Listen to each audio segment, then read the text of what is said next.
That's brilliant. Thanks so much. Okay. I can't see any more I questions think in the Elizabeth's chat. got her hand up, which I love. Elizabeth's got her hand up.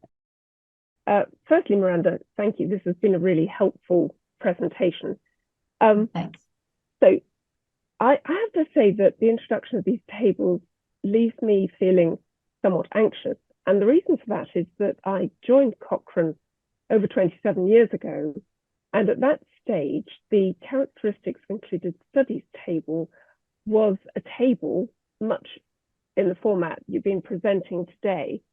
And it was absolutely hopeless because, as you can imagine, it went on for pages and pages and pages, and some columns would just have something like yes in them, while others would have, 3 paragraphs about the selection criteria or about the intervention and the comparison. And because the columns were narrow, you could have one column that filled an entire page and then went on to the next one. No column headings that came across. So once you're off the first page, navigation was very tricky. So, so I'm concerned, I suppose, because I've seen what can happen. And the reason that characteristics and included studies took their current form, as opposed to the form they're going to take in the focused review format, was to concentrate the information and make it clear what you were looking at. So yes, so that's what I'm concerned about. I'm concerned that it's going to get out of hand and people are not going to be sufficiently decisive about what needs to be included and what doesn't. They're just going to chuck everything in. Yeah, I think that's a good point. And I think, there is an argument for both types of information. So sometimes you do need a detailed explanation of what the study was doing. I think this, sometimes joke as an editor, I've seen a lot of really unuseful tables. I sometimes, it's actually not a joke. Our editorial checklist at Cochrane Public Health has a checklist item on it which says, do any of the tables run for more than 30 print pages?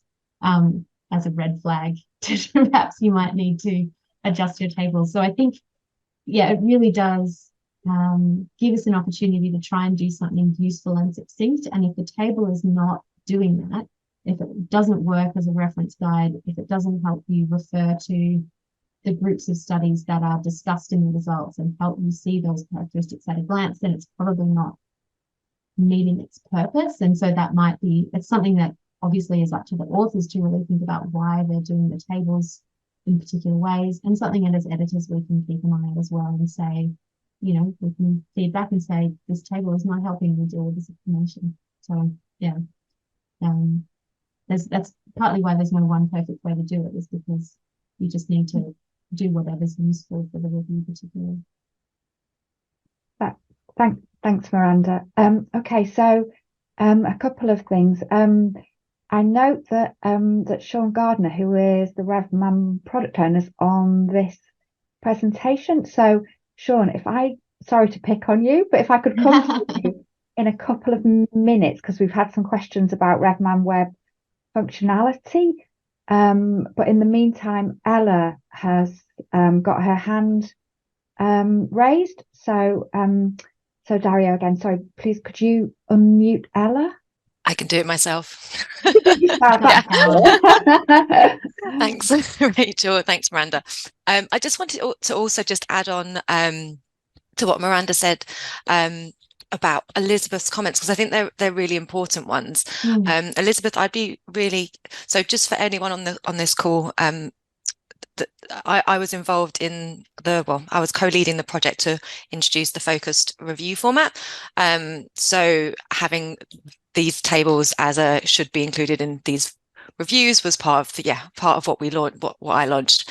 So I just wanted to respond about making, it would be really helpful to have that list of the concerns, particularly with your insights from being involved with Cochrane when these tables were in the main body. From the consultation we did with this project, it was really clear we needed both types of tables. We need that detailed information. We couldn't not include, the amount of information that's currently in the full characteristics of included studies tables, but the way they're formatted didn't help a reader kind of understand the evidence in the context of the review, and make those easy comparisons between studies.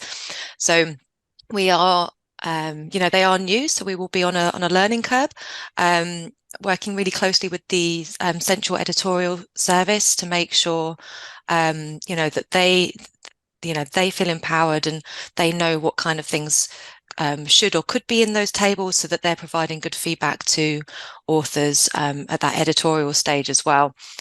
But yeah, just we are any feedback like that we really welcome, so that we can build it into our plans going forward, because with this format we are taking an agile approach to implementation. So we will be learning as we go and making those tweaks to make sure it's easy for authors to make these tables, and that they meet the needs of the reader as well.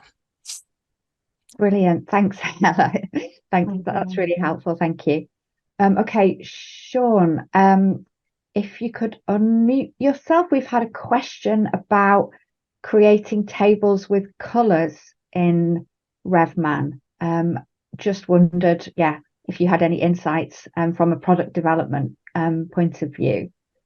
Yeah, so Dario forwarded on this question to me. I didn't actually see the original comment. So I can tell you that colors in tables in RefMan Web are not currently possible. But it sounded like Miranda showed an example of where they might be helpful. That might be, I'd be interested to see that, just to see how we think colors might be useful in these tables. Hey. So this is the purpose of this table is to flag which studies include which components of complex multi-component interventions. Okay, and color coding them. Brilliant. Yeah. So it's this example's in chapter 9 of the Cochrane handbook. If you need to see it later, you don't need to flick through my slides. But yeah, it's just it's not essential to the table. It's just a little addition they've put in.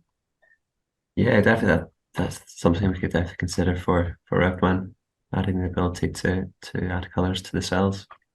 Or you could probably do it with shading, although it wouldn't be as detailed.